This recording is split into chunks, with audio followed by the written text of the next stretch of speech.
하나님의 뜻으로 말미암아 그리스도 예수의 사도된 바울은 에베소에 있는 성도들과 그리스도 예수 안에 있는 신실한 자들에게 편지하노니, 하나님 우리 아버지와 주 예수 그리스도로부터 은혜와 평강이 너희에게 있을지어다. 아멘. 네, 오늘 제목은 인사말에 담긴 핵심 개념들입니다. 인사말에 담긴 핵심 개념들. 오늘 설교가 상당히 중요한 이유는 이 에베소서를 이해하는 데 있어서 중요 개념들을 알고 보셔야지만 그 이후에 나오는 내용들이 왜 사도 바울이 이렇게 썼는지에 대해서 이해가 쉬워질 수가 있습니다. 그래서 오늘은 여러 주제들이 나오게 되는데, 이걸 뭐 한 번에 내가 다 완전히 기억해야 되겠다, 그렇게 기억이 되면 좋겠지만, 그렇지 않더라도 이 개념을 이해하고만 계신다면 이 단어들이 떠오를 때 이게 무슨 의미인지 금방 생각이 나실 거예요. 우리가 이제 1장부터 에베소서를 들어가게 되는데, 먼저 1장 간략한 개관을 하면요, 지난번에 말씀드린 것처럼 1장은 교회 건설을 위한 준비라고 말씀을 드렸죠. 교회 건설을 위한 준비. 내용은 그렇습니다. 하나님을 찬송하는 내용이 나오고 기도하는 내용이 나와요. 하나님을 찬송하는 내용, 기도하는 내용. 그럼 어떤 것을 찬송하느냐? 삼위 하나님께서 교회를 건설하기 위해 준비하신 것, 하나님의 구원 계획과 역사 속에서 이루어 주신 그 내용들, 이 삼위 하나님의 사역을 찬송하는 거예요. 그럼 삼위 하나님, 성부 하나님은 무엇을 해주셨는가? 우리를 택하여 주시고 모든 것을 계획을 하시죠. 이것을 찬송하리로다 라고 표현을 하고 있고, 성자 예수님은 우리를 위해서 피 흘려 죄를 대속하시고 구원을 이루셨습니다. 자, 이 점을 찬양하라 라고 또 말을 하고 있고요. 그리고 성령께서는 우리의 구원이 취소되지 않도록, 우리의 구원이 적용되도록 인을 쳐주시는데, 이 인을 쳐주신 것을 찬양하라 라고 사도 바울이 얘기를 하고 있어요. 그러니까 삼위 하나님의 세 가지 사역과 함께 세 번의 찬송이 나오게 되고요. 그리고 나서 후반부에는 바울이 기도를 합니다. 교회를 향해서 지혜와 계시의 영을 주사 은혜의 영광의 풍성함의 무엇인지를 알도록 도와주세요. 이렇게 간구를 해요. 교회가 은혜가 얼마나 풍성한지를 좀 알 수 있도록 제가 기도합니다. 이런 내용이 나오는 거죠. 그럼 어떤 것들을 아는 것이냐? 하나님이 어떠한 분인지를 알게 해달라는 내용이 나오고요. 그리고 나 같은 죄인을 택하시고 부르셨다는 부르심의 소망이 무엇인지를 알게 해달라. 그리고 성도들에게 주시려고 예비해 놓으신 기업의 영광의 풍성함이 어떠한지를 알게 해달라. 그리고 성도 한 사람 한 사람을 구원하시기 위해서 하나님께서 우리에게 베풀어 주신 구원의 능력이 어떠한지를 알게 해달라. 이것만 알면 교회가 정말로 영광스럽게 든든히 서갈 수 있기 때문에 이 점을 기도를 하고 있는 거예요. 우리 개개인이 이 영광의 풍성함을 안다면 한국교회가 이 교회를 향한 하나님의 풍성한 은혜를 안다면 대한민국 전체가 바뀌게 됩니다. 대한민국에 하나님의 영광이 드리워지게 돼 있어요. 이 영광의 풍성함을 아는 사람들은 잠잠할 수가 없고 자신의 삶 속에서 그 영광을 발산하면서 살아가기 때문에 대한민국도 그곳에 있는 하나님의 택자들은 변화되어지고 복음으로 충만하게 되어지는 거예요. 그러니까 우리가 정말 중요하게 생각하는 것은, 해야 할 것은 내가 먼저, 우리 교회가 먼저, 그리고 한국 교회가 변화되어지는 거예요. 어떤 식으로? 텅텅 비어버린 한국 교회 가운데, 내 심령 가운데 그리스도의 복음으로 충만해지는 것, 이것을 알기를 사도 바울은 기도를 했습니다. 우리도 우리 각자를 위해서, 서로를 위해서, 한국 교회를 위해서, 대한민국을 위해서 이렇게 기도를 해야 됩니다. 자, 이렇게 하나님의 사역을 찬송을 하고 기도하는 내용으로 1장이 이루어져 있습니다. 자, 이제 조금 더 집중적으로 보시면 오늘 본문인데요, 1절 상반절입니다. 하나님의 뜻으로 말미암아 그리스도 예수의 사도된 바울은 이라고 시작을 합니다. 본래 타락한 아담의 후손은 자기중심적이고 자기 이름을 높이고 자실현을 위해서 힘을 씁니다. 다 자기중심이에요. 자기중심. 그런데 사도 바울은 편지를 쓰면서 많은 사람들이 읽게 되고 후대 사람들이 계속해서 읽게 된 이 편지를 쓰면서 자기를 강조하는 것이 아니라 하나님의 뜻으로 말미암아로 시작을 하고 있어요. 하나님으로 시작을 하고 있죠. 하나님과 그분의 뜻, 자기 중심이 아닌 하나님 중심이에요. 사도 바울은 하나님의 뜻으로 시작하는 편지를 많이 썼습니다. 고린도 전서, 고린도 후서, 그리고 에베소서, 골로새서, 디모데 후서, 이렇게 하나님 중심으로 시작하는 그런 편지들을 많이 썼습니다.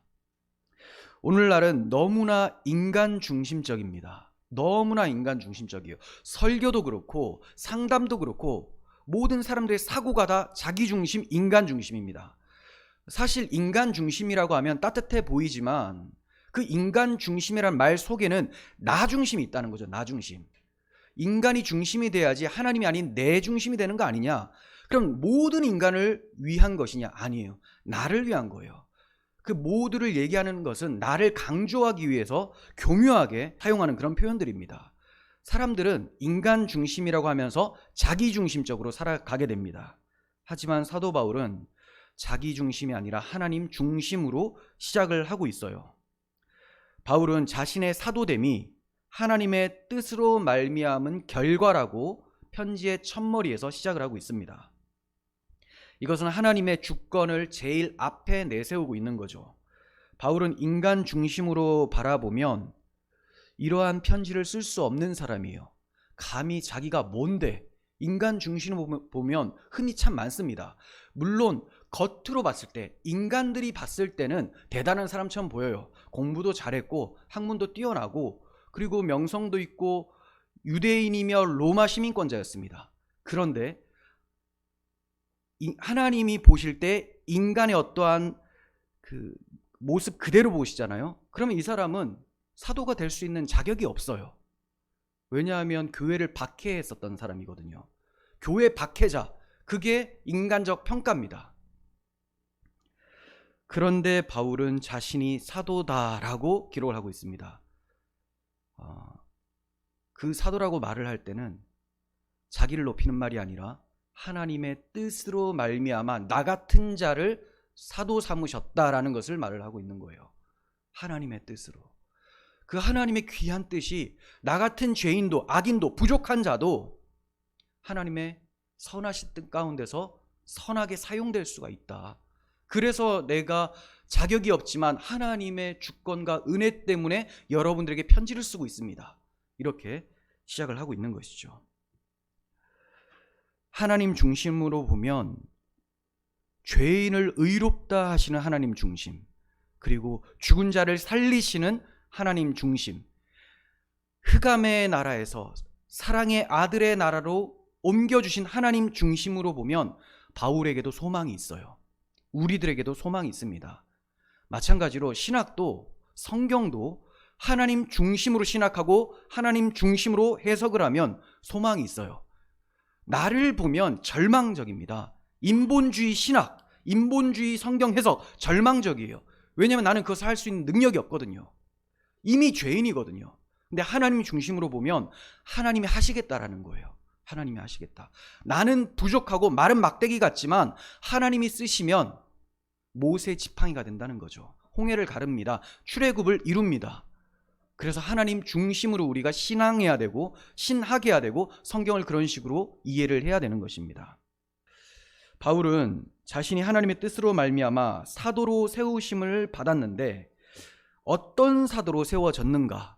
즉 누구의 사도며 누구를 위한 사도인가를 설명해 주고 있습니다. 자, 그 표현이 바로 그리스도 예수의 사도된 나 바울이에요. 그리스도 예수의 사도. 사도라는 단어는 아포스톨로스라는 단어인데 보냄을 받은 자예요. 누구로부터? 예수 그리스도께로부터 보냄을 받은 자.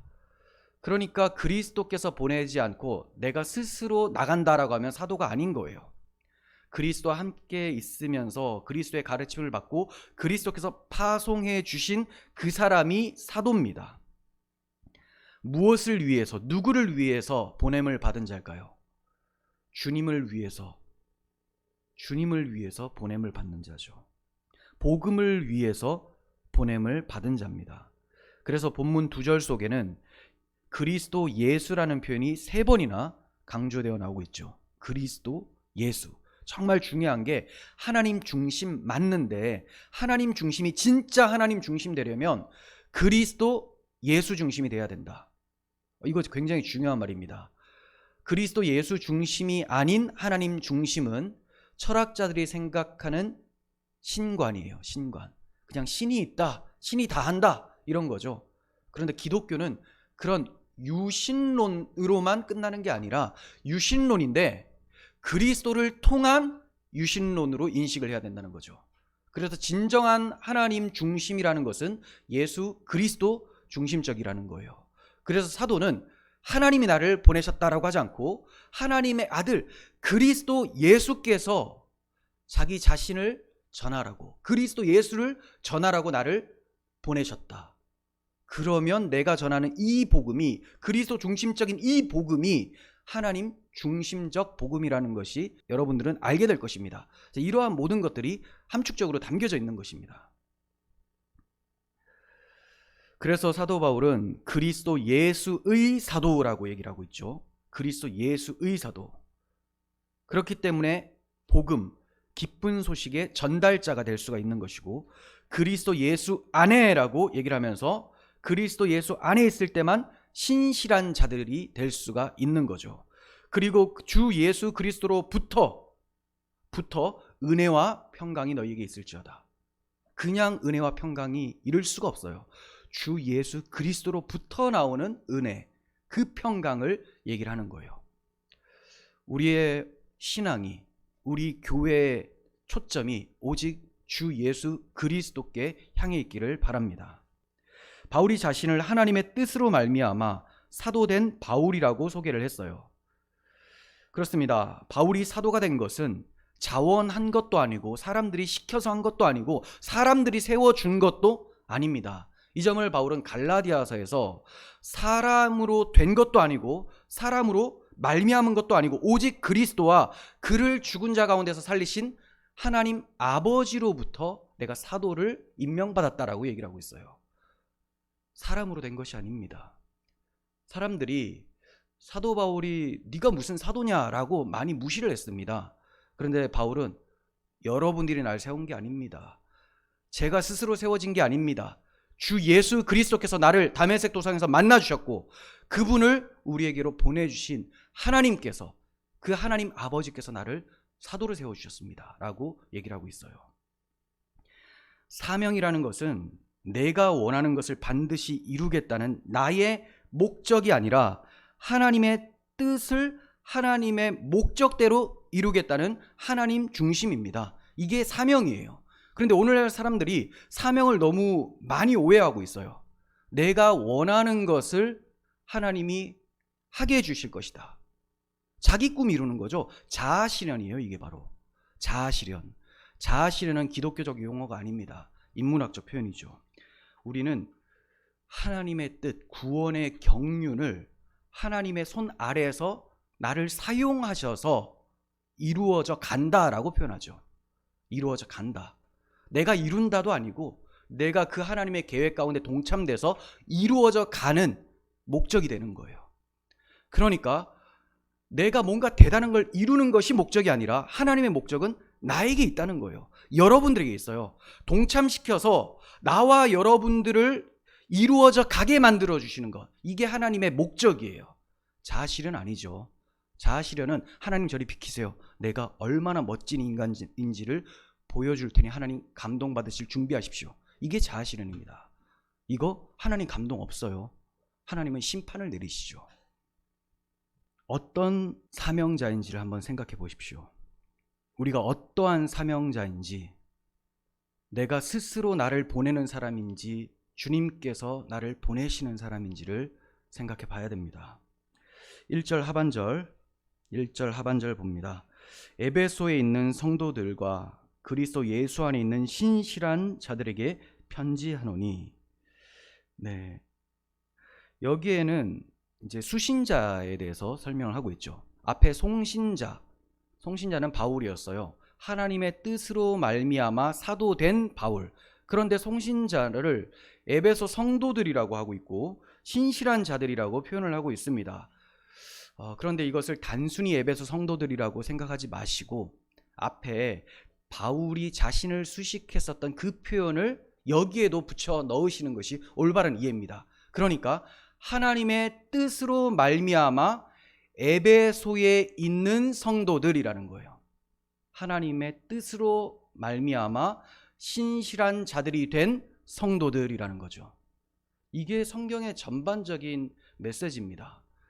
그냥 에베소 성도 이런 게 아니라, 그냥 밝은빛 교회 성도가 아니라 하나님의 뜻으로 인해서 성도로 부름을 받은 사람들, 그러니까 사도뿐만이 아니라 우리들도 하나님의 주권, 하나님 중심으로 이루어진 공동체라는 것을 아셨으면 좋겠어요. 성도들이란 거룩하게 구별된 자라는 뜻이에요.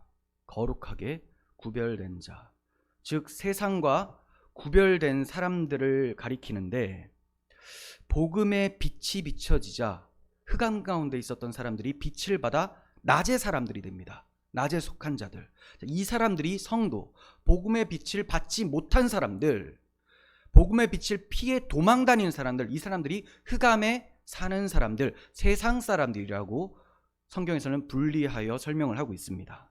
오늘날은 이 성도라는 단어가 얼마나 많이 왜곡되어 있는지 모릅니다. 성도라고 하면 계급 정도로 생각을 하는 거예요. 계급. 그 계급 중에서도 최하위 계급이죠. 그래서 제가 어떤 장로님을 성도님 하면 기분 나빠하는 거예요. 이제 어떤 집사님을 성도님 하면 기분 나빠하는 거죠. 왜 그러냐? 계급으로 생각하니까. 장로, 집사도 계급이 아니에요. 직분입니다. 직분. 질서상 이러한 것을 한다. 세상 계급은 아니에요. 하지만 어느 정도 구별이 되죠. 근데 성도는 그 범주에 아예 없습니다. 성도는 뭐냐? 정체성이에요. 정체성. 성도라는 말은 거룩한 무리들이다, 세상과 구별된 사람들이다 라는 뜻이에요. 근데 가톨릭이 어떻게 씁니까? 성도, 성이라는 단어를 아무에게나 쓰지 않아요. 세인트, 성 어거스틴, 성모 마리아, 성 베드로 이렇게 얘기를 하죠. 그러니까 죽은 사람들 가운데서 특별히 뛰어난 사람들을 성을 붙이는 거예요. 근데 이 점을 개신교에서 배워버립니다. 그래서 성도라는 인식이 너무 이상해졌어요. 아유, 무슨 성도야, 목사님, 내가 지금 신앙의 연차가 얼만데. 연차가 없어요. 보니까 그런 말을 하는 거 보니까 연차가 없는 거예요. 그냥 책가방만 메고 학교 다니는 것처럼 우리가 교회를 다니면서 올바른 개념을 탑재하지 않고 다니면 그냥 왔다 갔다만 되는 거예요. 성도라는 표현이 얼마나 영광스러운 표현인지를 알아야 됩니다. 얼마나 제가 자주 말씀드립니까? 장로, 목사, 집사 지옥 갈 수 있지만 성도는 지옥 갈 수 없다. 그래서 성도를 아무에게나 성도라고 부르지 않는 거죠. 하나님께서는 내가 거룩하니 너희도 거룩하라 라고 말씀하셨어요. 이는 우리 힘으로 하나님의 거룩에 이르라는 말씀이 아닙니다. 무엇을 한들 우리가 하나님의 거룩에 이를 수가 있겠습니까? 거룩은 고사하고 지금 우리에게 이미 탑재되어진 죄 씻음이 우선이죠. 이미 더러운데 이 더러운 것에 아무리 뭘 바른다고 해도 예수님께서 말씀하신 것처럼 평토장한 무덤, 시멘트 칠한 무덤이다. 그 안에는 썩어 있는데 하나님 그거 못 보시겠냐? 이런 거예요. 그래서 우리가 거룩을 흉내낼 것이 아니라 먼저 죄 씻음이 우선이라는 겁니다. 예수 그리스도의 보혈 앞으로 나아가서 나를 위해 십자가를 지신 예수님을 믿으면서 내 죄를 깨끗이 씻는 것, 이것이 우선이고, 이렇게 깨끗이 씻겨진 자는 깨끗하죠. 더러움이 없죠. 하나님 보실 때 더러움이 없어요. 이 사람을 거룩한 자라고 하시는 거예요. 자, 이제 깨끗하게 씻겨졌으니 거룩하게 돼봐라. 이건 말도 안 되는 소리죠. 깨끗하게 씻겨진 상태가 거룩한 상태라고 하나님이 인정해 주시는 겁니다. 자, 이렇게 하나님이 칭의의 은혜, 십자가 보혈로 의롭다함을 허락해 주시고, 죄 씻어 주시고 의롭다함을 허락해 주시고, 이런 의로운 자들 성도들이에요. 의인들. 이전에는 죄인이었는데 의인이라고 칭해 주시는 거예요.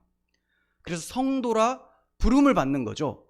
자, 이제 이 사람들은 여기서 멈출 것이 아니라 성도라 호칭을 받은 대로 계속해서 거룩하게 성장해 나가야 되는 거예요. 그런데 이것은 구원과 상관이 있는 것은 아니라는 거죠.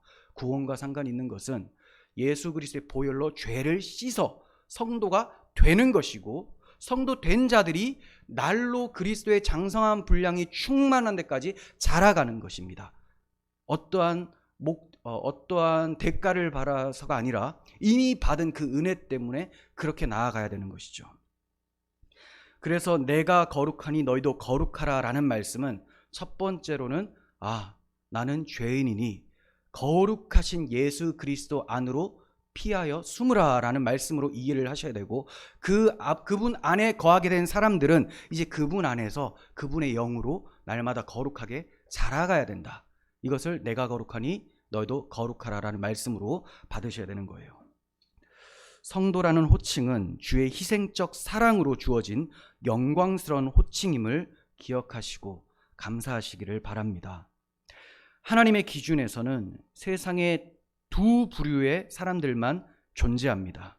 그리스도 안에 있는 자, 그리스도 밖에 있는 자. 그리스도의 보혈이 발려진 자, 발려지지 않은 자. 유월절 어린 양의 피가 문에 발려진 자, 발려진 집, 발려지지 않은 집. 딱 두 개예요. 두 부류로 나눠지고 나니까 결말도 두 부류가 되죠. 구원을 받거나 심판을 받거나.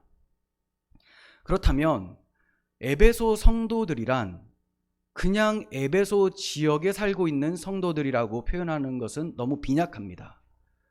그리스도 안에서 에베소라는 곳에 살고 있는 성도들인 것이죠. 마찬가지로 밝은빛 교회가 그리스도 안에서 경기도 대야미에 살고 있는 성도들이 되는 거예요. 그렇게 우리의 정체성은 항상 그리스도 안에 이렇게 설정을 해 두셔야 됩니다. 신실한 자들이라고 또 표현을 합니다. 신실한 자들. 이 신실한이라는 단어는 피스토스라는 단어인데요, 믿음이라고 사용되기도 하고요, 충성, 그리고 믿음직한, 신실한 이렇게도 표현이 됩니다. 이 표현을 이해할 때는 먼저 신실하신 그리스도 안에서 지켜진 자들로 이해를 하셔야 돼요. 사도 바울이 나를 신실한 자들이라고 부르니 내가 참 충성된 사람이지, 이렇게 바로 시작하시면 안 됩니다. 그 충성은 곧 바닥이 나요. 그래서 제가 먼저 이해해야 할 거를 말씀드리는 겁니다. 신실은 오직 예수님께만 해당되는 표현이에요. 하나님께 신실하셨습니다. 그래서 신실하신 그리스도 안에서 지켜진 바 된 사람들, 이게 우리들이라는 거죠. 그래서 하나님이 너희 참 신실하다 이렇게 말씀하시고, 그분의 신실하심이 내 안에 있어서 나의 삶을 이끌어 가시거든요. 믿음을 계속해서 갖게 하심으로 그분이 떠나시면 믿음이 없어지는 거죠. 그러니까 믿음의 주요 온전케 하시는 인 예수를 바라보며 그분이 나의 이 신앙을 이어가게 하실 때 하나님이 나를 너 참 신실하다라고 말씀해 주시는 거예요. 정리해보면 이렇습니다. 이 신실이라는 표현이, 신실한 자가 되는 것은 진짜 신실하신 예수님이 내 안에 거하시며 나를 지켜주심으로, 그죠? 그리고 이것에 보답하여 내 안에 그 신실하심을 계속 독려하시는 주님의 음성을 따라서 신실하게 지어져 가는 것, 이게 우리들의 모습이라는 거예요. 마찬가지죠. 내가 거룩하니 너희도 거룩하라라는 말씀과 하나님이 신실하신 것처럼 너희도 신실하라. 그래서 그리스도 예수 안에 신실한 자들에게 편지를 한다라고 하는 거예요. 그냥 신실해서는 신실을 이어갈 수가 없습니다. 조금만 박해가 오면 그냥 다 포기하고 배신하고 이렇게 되는 것이죠. 사도 바울이 2차 선교 여행 중에 처음 에베소에 들어갔습니다. 그때 바울이 전도를 했더니 그곳에 아데미 여신을 많이 섬기고 있었던 지역이었잖아요. 근데 이 섬기던 사람들이, 그리고 그걸로 장사하던 사람들이 큰 피해를 입게 되자 많은 군중들을 선동해서 바울을 죽이려고 하는 거예요. 바울이 목숨의 위협을 느낍니다. 바울도 이와 같이 신실했어요. 어떠한 위협이 있어도 늘 복음만을 전파하면서 살았습니다. 마찬가지로 에베소 지역이 그런 지역인데 이 에베소 교인들이 그러한 목숨을 아끼지 아니하고 충성되게 하나님만 바라봤었던 그 믿음을 가리켜서 에베소에 있는 신실한 자들이라고 하는 거죠. 바울은 이 편지를 쓰면서 야, 나도 그때 죽을 뻔했는데 이 위협 가운데서 자기의 믿음을 신실하게 지키고 있는 우리 형제들, 신실한 자들, 이렇게 표현하고 있는 거예요. 그는 이 편지에서뿐만이 아니라 쌍둥이 서신이라고 하는 골로새서에서도 골로새에 있는 성도들 그리고 그리스도 예수 안에 있는 신실한 형제들에게 편지하노니 이렇게 표현을 합니다.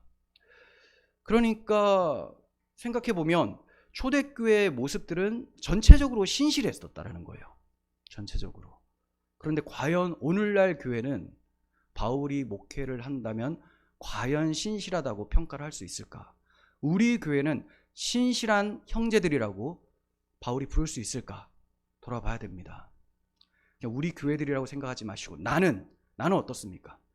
조그만 염려가 찾아오면 그새 섞여 나온 무리들과 같이 다시 애굽으로 돌아가자. 그리고 선동하면서 그곳에는 부추, 파, 마늘, 오이가 있었는데 여기는 먹을 것이 없다. 이렇게 하고 있지 않은지 갈렙과 여호수아 같은 신실한 믿음의 소유자가 되시기를 바랍니다. 자, 그렇다면 신실한 자들이라고 했는데 어떤 면에서 신실한 자들이라는 것일까요? 어떤 면에서? 언약에 신실한 자들을 가리켜요. 언약에 충성된 자들. 그래서 갈렙과 여호수아도 언약에 신실했기 때문에 가나안 땅을 밟을 수가 있었어요. 다른 사람들은 하나님의 언약을 듣기는 들었으나 눈에 보이는 안악자손들, 거인들 이런 사람들이 더 크게 보였습니다. 그러니까 하나님의 언약은 들었지만 믿음으로 내려앉지는 못했어요.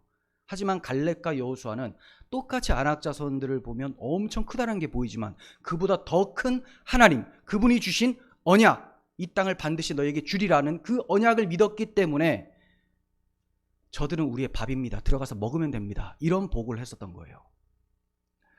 여러분, 우리는 어떤 신앙을 가지고 있습니까? 언약에 신실한 신앙이 되어야 돼요.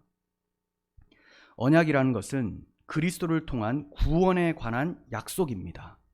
에베소 성도들은 이 언약, 복음을 위해서 충성했었던 사람들이에요. 그래서 자기의 목숨을 아끼지 않고 오직 예수 그리스도만을 전파하며 살았던 사람입니다. 바울이 칭찬을 하고 있지만 하나님께서도 그들을 칭찬을 하셨다는 거죠.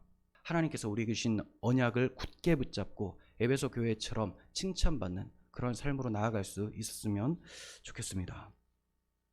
자, 2절 봅니다. 하나님 우리 아버지와 주 예수 그리스도로부터 은혜와 평강이 너희에게 있을지어다. 하나님 우리 아버지와 이렇게 표현하죠. 하나님 우리 아버지. 바울은 유대인이에요. 그리고 에베소 교인들은 이방인들이죠. 유대인 입장에서 하나님을 우리 아버지라고 하는 것도 엄청난 표현이에요. 어떻게 감히 아버지라고 할 수 있는가? 그런데 유대인인 바울이 우리 아버지라고 함과 동시에 이 편지를 받는 사람들이 이방인들이라는 거죠. 이방인들의 아버지도 된다는 거예요. 아, 이게 어떻게 가능합니까? 유대인과 이방인이 한 아버지를 모시고 있다는 것. 하나님의 유일하신 진짜 아들 예수 그리스도께서 유대인과 이방인 모두를 위해서 십자가에서 우리 대신 버려지심으로 이 복음을 믿는 자들을 하나님의 아들로 편입시켜서 한 아버지를 모시게 하신 거예요. 쉽게 말해 진짜 아들은 내버려지고 가짜 아들들, 반역자들은 아들로 편입이 되어지는 겁니다. 그래서 주님이 이렇게 기도를 하라고 말씀하시죠. 하늘에 계신 우리 아버지요. 우리 아버지요. 너희는 이렇게 기도해라. 하늘에 계신 우리 아버지. 이전에는 너희가 우리 아버지라고 할 수 없었으나 나의 아버지가 너희들의 아버지가 될 것이다. 당신께서 이루실 십자가 대속을 전제로 이 기도를 가르쳐주고 계신 거죠. 지금은 내가 십자가를 지지 않았지만 머지않아 십자가를 질 텐데 그렇게 되면 나의 아버지가 너희의 아버지가 될 될 것이다. 그러니 우리 아버지로 기도해라. 그래서 바울은 갈라디아서를 통해서 이 점을 설명합니다. 갈라디아서 4장 4절, 때가 참에 하나님이 그 아들을 보내사 여자에게서 나게 하시고 율법 아래 나게 하신 것은, 율법이 요구하는 것을 예수님이 감당하도록 성육신하게 하셨다는 거예요. 요구하시는 것이 뭡니까? 사랑이죠, 사랑. 그 사랑 때문에 우리를 위해 십자가를 지시는 거예요. 죽기 위해 오셨다는 말입니다. 율법 아래 나게 하신 것이란 말은. 율법 아래 있는 자들을 속량하시고, 자, 율법 아래 있는 우리들은 속량, 죄인이기 때문에 심판을 받아야 돼요. 근데 이 죄값을 속량하셨다. 우리로 아들의 명분을 얻게 하려 하심이라. 그러니까 죄 없으신 진짜 아들이 율법 아래에 오셔서 율법이 요구하는 바 저들의 죄를 대신하여 죽으라는 사랑을 이루신 거죠. 그렇게 됨으로써 우리가 아들의 명분을 얻게 되는 거예요. 너희가 아들이므로 하나님이 그 아들의 영을 우리 마음 가운데 보내사 아빠 아버지라 부르게 하셨느니라. 그러므로 내가 이후로는 종이 아니요 아들이니 아들이면 하나님으로 말미암아 유업을 받을 자니라. 아들이 되었어요. 아들. 말로만 아들이 아니라 유업을 받아요. 하나님의 영생, 하나님과 함께 누릴 수 있는 영원한 삶, 이거를 유업으로 받습니다. 그러니 진짜 아들이 되어버린 것이죠. 무엇으로? 예수님이 율법 아래 나셔서 우리를 위해 죄값을 속량하심으로. 그래서 예수님이 너희는 이렇게 기도하라. 하늘에 계신 우리 아버지여, 이렇게 가르쳐 주실 수 있었던 거예요. 예수님이 십자가 지시 않으셨다면 이렇게 기도하라라고 하는 동시에 그들이 그렇게 기도하잖아요. 그럼 사망에 이르게 됩니다. 감히 네가 나를 아버지라고 불러? 이렇게 되는 거죠. 하지만 예수님이 진짜 아들이 버림을 받으시고 우리를 아들 삼아 주셨기 때문에 우리가 언제든지 하나님 아버지 하고 기도할 수 있게 된 거예요. 그러니까 기도할 때마다 이 영광스러움을 여러분들이 누리셔야 됩니다. 경험하시고 기도하면 이 북받치고 올라오는 그 감정을 하나님께 영광으로 표현할 수 있어야 되는 것이죠. 자, 그래서 사도 바울은 에베소서 2장에서 전에 원수였던 유대인과 이방인의 막힌 담을 허시고 한 세 사람이 되어 하나님께 나아가게 하신 화평의 주님에 대해서 이어서 서술을 하고 있는 거예요.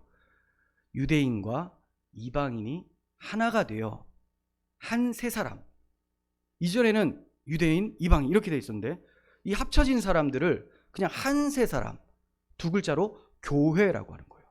그리고 정체성으로는 성도로 만들어서 전에 원수였던 하나님과 화평을 이루게 하시고, 유대인과 이방인 사이에서도 율법이라는 담이 있었어요. 이거 허무시고 하나 되게 하시고, 하나님과 죄인들 사이에 막혀져 있는 담이 있었죠.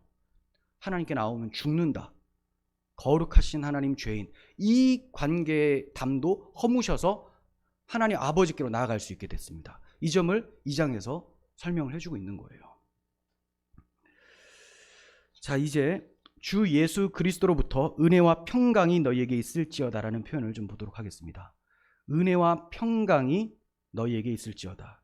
은혜라는 말은 헬라식 인사고, 평강이라는 단어는 여러분 잘 아시는 샬롬이죠. 히브리식 인사입니다. 그렇다고 바울이 매 서신마다 은혜와 평강이 있을지어다를 반복하는데 이게 과연 단순히 우리나라 사람들이 안녕하세요 하는 정도의 인사말일까? 그렇지가 않죠. 의미가 다 있습니다. 바울은 일반적으로 쓰는 표현이지만 이 일반적이 쓰는 이 단어들이 얼마나 영광스러운 단어인지를 교회들에게 설명해 주고 싶었던 거예요. 그래서 에베소서 2장 8절 보시면 은혜가 무엇인지를 설명합니다. 너희는 그 은혜에 의하여 믿음으로 말미암아 구원을 받았으니 이것은 너희에게서 난 것이 아니요 하나님의 선물이다. 자, 그러니까 은혜가 뭐냐? 구원받은 거다. 그 어떠한 구원이냐? 믿음으로 인한 구원이다 라는 거예요. 믿음으로 인한 구원이라는 것은 선물이죠. 하나님이 거저 주시는 선물입니다. 내 행위가 아니에요. 믿음도 주시고 이 믿음으로 구원도 해주시는 것. 그러므로 우리가 구원을 받았다, 내가 믿어서 구원받았다라는 말은 은혜 받았다라는 말이에요. 은혜 받았다. 자, 그리고 로마서 5장 1절 보시면 그러므로 우리가 믿음으로 의롭다 하심을 받았으니, 이게 무슨 말이에요?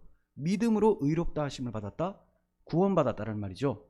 믿음으로 은혜를 받았으니, 네, 우리 주 예수 그리스도로 말미암아 하나님과 화평을 누리자, 이렇게 표현합니다.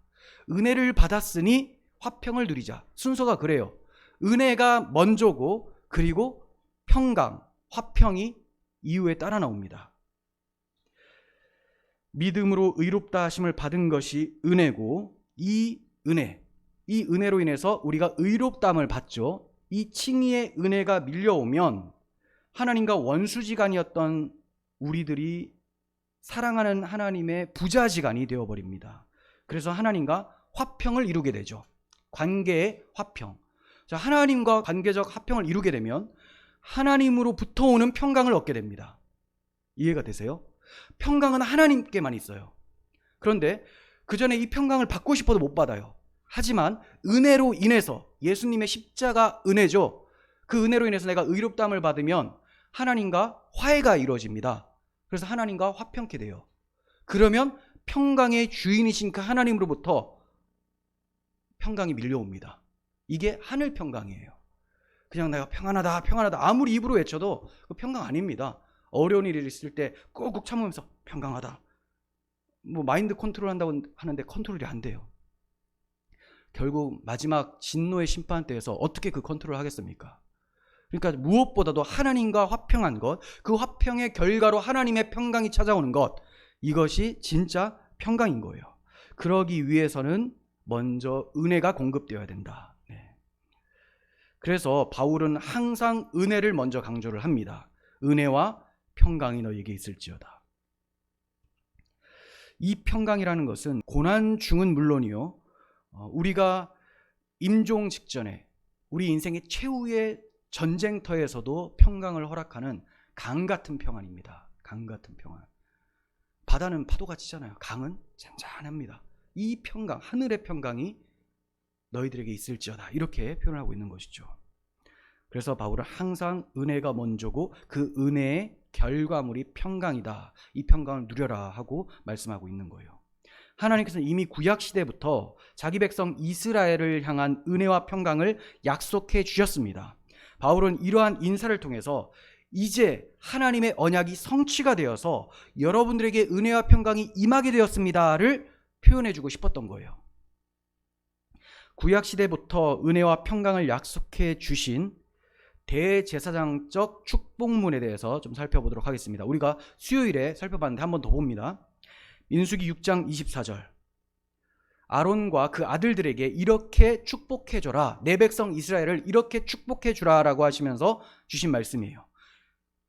여호와는 내게 복을 주시고 너를 지키시기를 원하며, 여호와는 그의 얼굴을 내게 비추사 은혜 베푸시기를 원하며, 여호와는 그 얼굴을 내게로 향하여 드사 평강 주시기를 원하노라 할지니라. 여기에서도 은혜와 평강 순서로 나오죠. 자, 그 은혜가 어떻게 임하냐? 여호와의 얼굴이 비춰지면 하나님의 빛이 우리의 심령에 찾아 들어와서 은혜를 받게 되는 거예요. 그리고 하나님께서 계속 지속적으로 우리에게 얼굴을 향하여 드시면 은혜 받은 자들은 평강이 임하게 됩니다. 자, 이걸 가리켜서 복이라고 해요. 그래서 여호와는 너에게 복을 주시길 원한다. 그리고 여호와께서 우리를 지켜주시는 거죠. 사망 권세로부터 지켜주시는 거예요.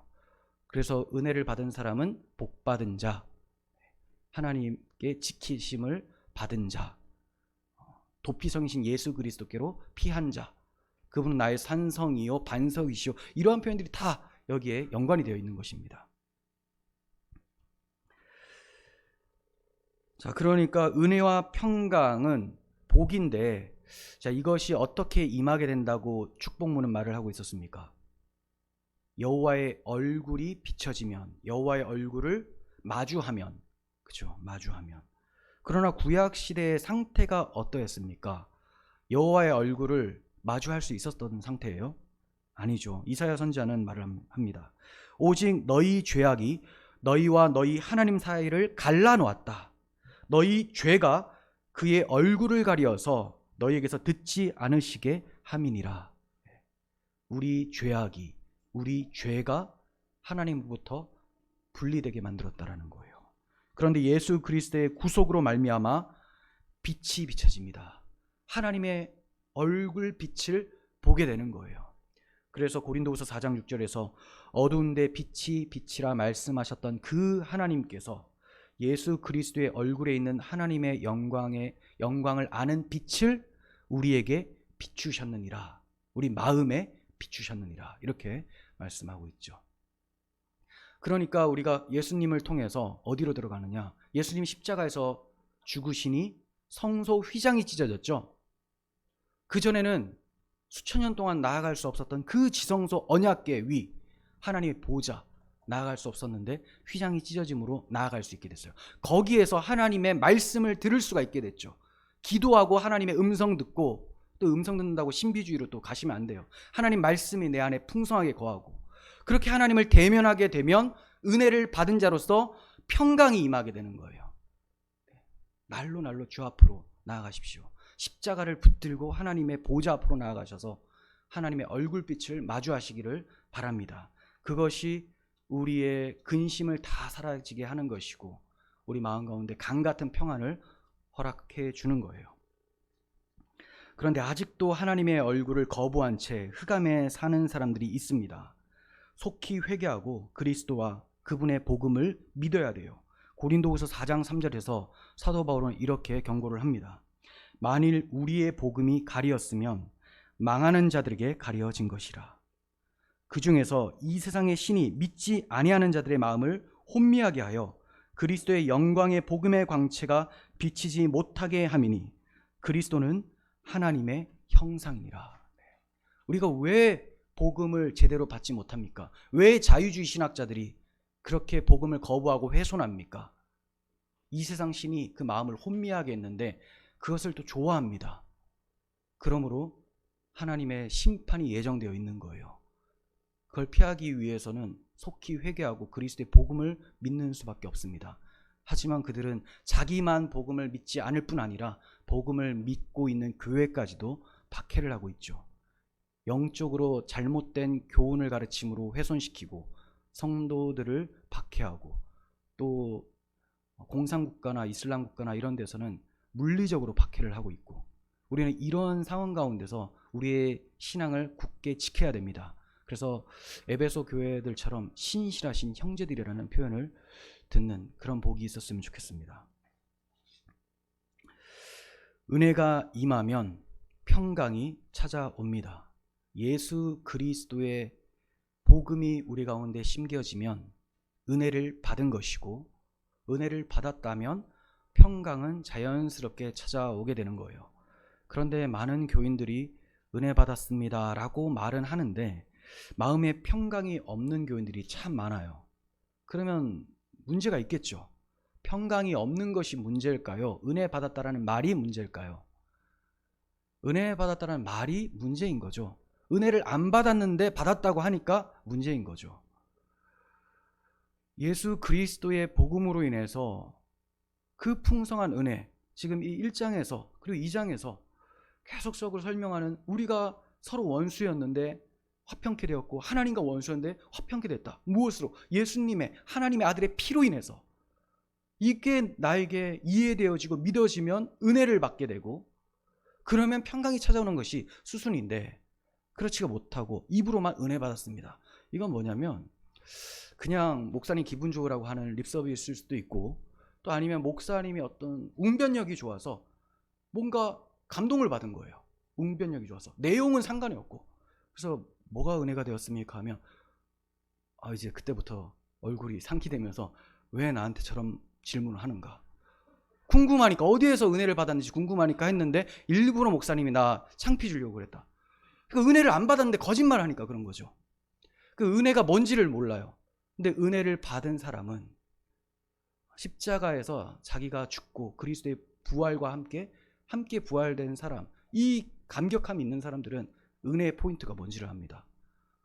나 같은 죄인이 그리스도 예수의 사도된 바울이라고 하는 것처럼 나 같은 죄인이 밝은빛 교회 성도들에게, 신실한 자들에게 이러한 호칭을 얻을 수 있다니 은혜 받았습니다. 이렇게 되는 거죠. 그러면 평강이 찾아오는 거예요. 은혜가 임하면 평강이 찾아옵니다. 은혜라는 동전을 넣으면, 자판기에 넣으면 콜라가 탁 떨어지듯이 넣으면 나오는 거예요. 안 나오면 고장난 겁니다. 왜? 잘못된 주화를 넣었기 때문에. 그건 넣으면 안 돼요.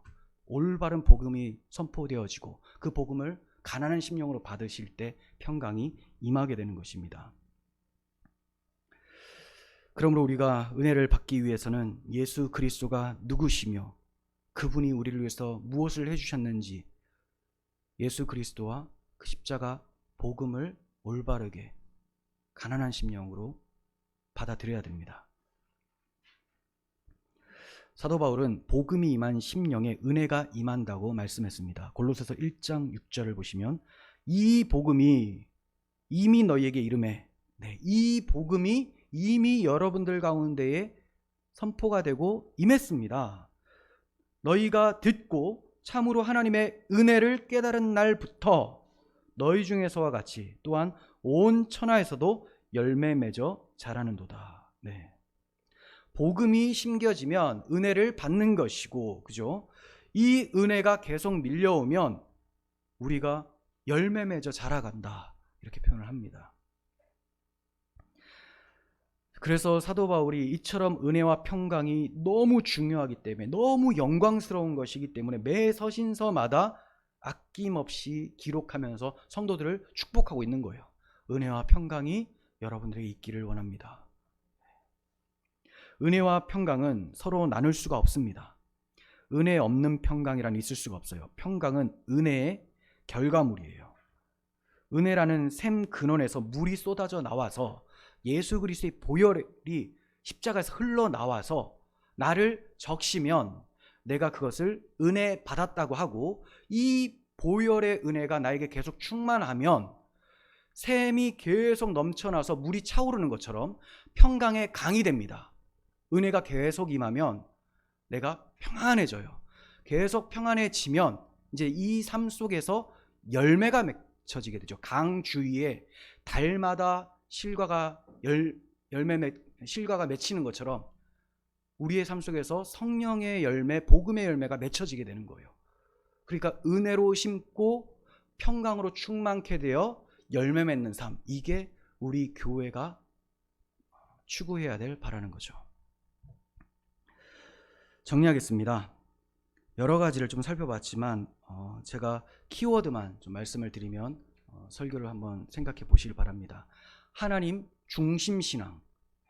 우리의 신앙은 내 중심, 인간 중심이 아니라 하나님 중심 신앙이 되어야 된다. 하나님의 뜻으로 말미암아. 그리고 영광스러운 호칭, 성도에 대해서 한번 묵상해 보십시오. 성도. 그리고 그리스도 예수의, 그리고 예수 안에, 예수로부터 항상 예수 그리스도 중심적으로. 이것이 진짜 하나님 중심이라는 것 기억하시기 바랍니다. 그리고 우리 아버지로 부를 수 있게 된 것. 우리 아버지. 육신의 아버지는 서로 다 달라요. 하지만 우리를 창조하신 영적 아버지는 동일합니다. 그래서 우리를 하나님의 권속이라고 하고 가족들, 식구들 이렇게 표현을 하고 있는 것이죠. 그리고 은혜와 평강이라는 이 축복 인사가 얼마나 복된 것인지, 예수님의 그 희생적 사랑을 통해서 우리에게 찾아온 복이라는 것을 기억하시고 날마다 은혜를 사모하며 평강의 삶을 살아가시기를 축원합니다. 기도하겠습니다. 하나님 아버지, 사도 바울의 인사말을 통해서 교회를 문안하는 그 인사말이 얼마나 영광스러운 복인지를 살펴보았습니다. 저희 교회에도 하나님의 뜻으로 말미암아 이곳에 모여진 것을 기억하게 하시고, 성도라는 거룩한 호칭을 받았고 신실한 자들이라는 하나님의 신실하심을 받아서 이제 하나님의 교회로 지어져 가고 있으니 저에게 날마다 은혜와 평강이 있게 하여 주시옵소서. 우리 구주 예수 그리스도의 이름으로 기도합니다. 아멘.